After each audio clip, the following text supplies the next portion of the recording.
আসসালামু আলাইকুম ওরহমতুল্লাহ। প্রিয় দর্শক, আমাদের সাধারণ জনগণের ও আইন প্রশাসনের আচরণ নিয়ে আমাদের এই ভিডিও। এই বেটা হাবিলদার যা আজকে টেন্ডারবাজি করবি স্বপন বাড়ি করতে সেখান থেকে 10 লাখ টাকা সাদা দাবি করবি, ঠিক আছে? আরে নেতা কি বলতেছেন এইসব কথা? ক্ষমতার বাহাদুরি আজকে আছে, কালকে নেই, পরে কি হবে জানেন সেটা? বাবা, আপনি এসব কি বলতেছেন? এসব কথা তো অমানবিক, অন্যায়। আরে বাবা, তুমি বুঝবা না, পরে দাম দিতে বড়লোক হইতে হয় না, এলে কি বড়লোক হওয়া সম্ভব কখনো নয়। আরে নেতা, আপনি তো ভুলে গেছেন বাপের ধন বাস্তিতে যায়, একদিন মনে রাখবেন। আপনার অন্যায় অবিচারের টাকা পয়সা ইনকামের সম্পূর্ণ পাপের ভাগ আপনাকে বহন করতে হবে, সেটা আমরা দায়ী না। তিনজনের কথা শুনে আমি ময়না পাখি অবাক হয়ে গেলাম। কবি বলছিল যে সকালে উঠে আমি মনে মনে বলি সারাদিন আমি যেন ভালো হয়ে চলি, আর নেতা বলতেছে চুরি করো, ডাকাতি করো। এটা কি? মানুষ নুনে থেকে net অন্যায় অবিচার করে টাকা দিয়ে দুনিয়া আখেরাতে কি পাপ মোছা যাবে? কিভাবে সম্ভব? কি ব্যাপার মরু সাহেব, আপনি কেন এত অন্যায় অবিচার করেন? আপনি কি আল্লাহকে ভয় করেন না? আপনাকে কি মুক্ত হবে এই কথা ভাবেন আপনি? অন্যায় অবিচার করে কি মানুষ চিরস্থায়ী হতে পারে? কেন দারোগা সাহেব, আমার জন আছে, ক্ষমতা আছে, টাকা আছে। হায়রে মরু সাহেব, আপনি ভুলে গেছেন এই জনগণের ফরেসে সবাই আপনাদেরকে আইকল আবার দিবে মনে নেই? হু হু হু হা হা, এই দেশের জনগণ আবেগের পাগল, তাদেরকে কিভাবে এককালাবার দিতে তাও আমরা জানি দারোগা সাহেব। আমি ময়না পাখি একটা কথা বলি, জনগণকে বাস দিতে যাই, নিজেদেরকে সে বাসের সিবা খাই, পরে শেষে দেশ ছাড়ে পালাতে হয়। এটা কি ঠিক হলো নাকি? এই পোলার মা, তুমি কালকে তোমার বাবার বাড়িতে যাবে, যৌতুকে টাকা নিয়ে আসবে, তাহলে আমি পায়ের পাউটাই খেতে পারো। আপনার চাঁদাবাজি ঘরের বউর সাথে করবে, এটা কি কোনো সংবিধানে লেখা আছে? কেন, আমার মা কি কোনো ল্যাংলা লোলা যে আমার নানারা আপনাকে চাঁদা দিতে হবে? যারা সমাজের শোষক তারা তো এইভাবে দাবি করবে, তুমি বুঝবে না বাবা এটা। আমি নারী সমাজের কলঙ্ক হতে দেব না, যৌতুকের টাকাও দেব না, স্বামীর সাথেও সংসার করব না, এটাই আমাদের স্লোগান। মা, যৌতুকের টাকা দিয়ে স্বামীর সাথে সংসার করা আর মরা লাশ হয়ে জীবন যাপন করা একই কথা, এটা হতেই পারে না। আমি ময়না ফাঁকি একটা কথা বলি তোমাদের উদ্দেশ্য। পরের উপরে যে খায় 6 মাসে তার বছর যায়, পরে আসা পরে যে সর্বনাশা হয় সে। এবারে তুই থানা আসছিস এমন গোপন কথা ফাঁস করার জন্য? আই মানুষকে কিভাবে আইকল আবার দিচ্ছি সেটা পুলিশকে জানাবে। আমি তোর মাথা কেটে ফেলবো, খবরদার বলছি।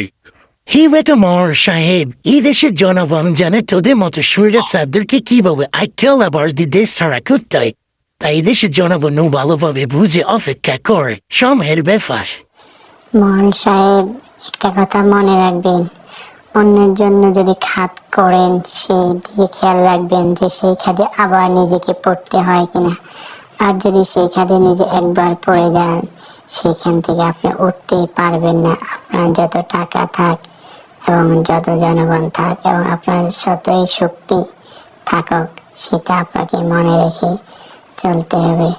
আর একজন বিবেকবান মানুষ অন্যায় অপরাধ করতে হলে আগে পিস দেখতে হয় যে আমাকে বিপদে পড়তে হবে কিনা পরে শেষে। ওকে? আর মানুষ তো সেই ব্যক্তি যে ব্যক্তির হুঁশ এবং জ্ঞান রেখে চলে, যে আল্লাহকে ভয় করে এবং মরণকে ভয় করে, সে তো অন্যায় অপরাধ করতেই পারে না। আর অন্যায় অপরাধ করতে হলে তাকে অনেক ভার বুঝে শুনে সে অন্যায় কাজে তার পা বাড়াতে হয়। আমি আমার স্বামীর সংসার ছেড়ে চলে এসেছি, আমি তাহার সাথে সংসার করব না। সে একজন অন্যায়কারী। কি জন্য একজন অন্যায়কারীকে প্রশ্রয় দিয়ে চলে আসবি? দেশে আইন আছে। দেখুন, পৃথিবীতে সবচেয়ে বড় আদালত হচ্ছে মানুষের বিবেক। যার বিবেক নাই তার কাছে কিছুই নাই, তার কোনো অন্যায় অপরাধ বোঝে না। একজন অন্যায়কারী অন্যায় করতে করতে সে অন্ধ হয়ে যায় এবং বধির হয়ে যায় এবং বোকা হয়ে যায়। একজন অপরাধী আরো 10 জন তৈরি করে।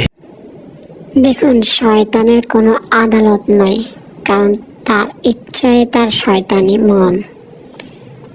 আমি ময়না পাখি বলছি, আল্লাহর জমিনে প্রত্যেক অপরাধীর বিচারক, এটা আল্লাহর আইন এবং এটা আল্লাহর বাণী।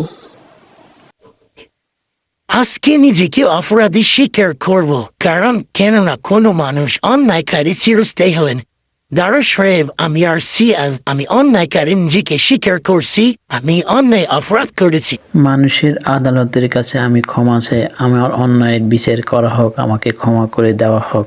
দারোগা সাহেব, আমার বাবা ভুল বুঝতে পেরেছে, তাই ওকে নিয়ে এসেছি, ওকে মানুষের আদালতে ক্ষমা করে দেওয়া হোক। ওকে গুড, যে অন্যায় করে নিজেকে বুঝতে পারে যে অন্যায় করে, তাকে আল্লাহ ক্ষমাতে মানুষও ক্ষমা করে। দুনিয়ার অবিচার আমাদের সাময়িক, আখেরাতে বিচারক তিনি চিরঞ্জীব। আমাদের প্রত্যেক মানুষের জানা উচিত যে আল্লাহ ছাড় দেয়, ছেড়ে দেয় না। আমাদের প্রত্যেককে আল্লাহর পথে সঠিকভাবে চলার তৌফিক দেন, আমিন।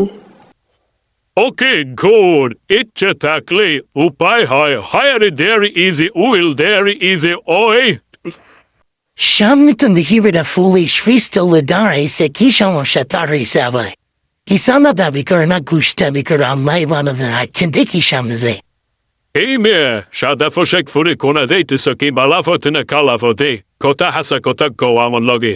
সালামু আলাইকুম দারোগা সাহেব, আপনি তো দি ফেরিস্তার মতো খারাইছেন, কি ব্যাপার? ঘুষ টুসনা খান নানি মানুষকে আইকেলে বাস দেন না নিমানার, কি ব্যাপার? এই মেয়ে কথা ঠিক করি কান কিল গুসকে আইন নাইনের পোশাক দি খারাইছি। সকন পুলিশ কোনো ঘুষ খায় না, মেয়ে ঠিক করে কথা। সামনে তো দেহাতে খাইছে, আচ্ছা যাই দেখি। আরে আপনি কি পুলিশ নি না বাবা বলছেন না, কি ব্যাপার? সোজা দেখে হারাইলেন। এই মেয়ে পুলিশ কিন্তু সোজা আব্দুল্লাহ ফাইসনি জীব কথা বলো, সাবধানে কথা বলো পুলিশের সাথে। দারোগা সাহেব, আপনি মনে কষ্ট নিন না, দেশের পরিস্থিতি এখন তো পুলিশ মানুষের কাছে হাসির পাত্র হয়ে গেছে, তাই মুখে দিয়ে কথা এইভাবে চলে আসে। আমি ময়না পাখি বলছি, প্রত্যেক মানুষের অন্যায় অপরাধকারী আল্লাহর শত্রু, মানুষের শত্রু, তাই আমাদের সবাইকে ভালো পথে চলাটাই বিবেকবান মানুষের কাজ। আসসালামু আলাইকুম প্রিয় দর্শক, আমাদের গল্পটি ভালো লাগলে একটা লাইক এবং সাবস্ক্রাইব করতে ভুলবেন না, এটা আপনাদের কাছে আমাদের অনুরোধ রইল।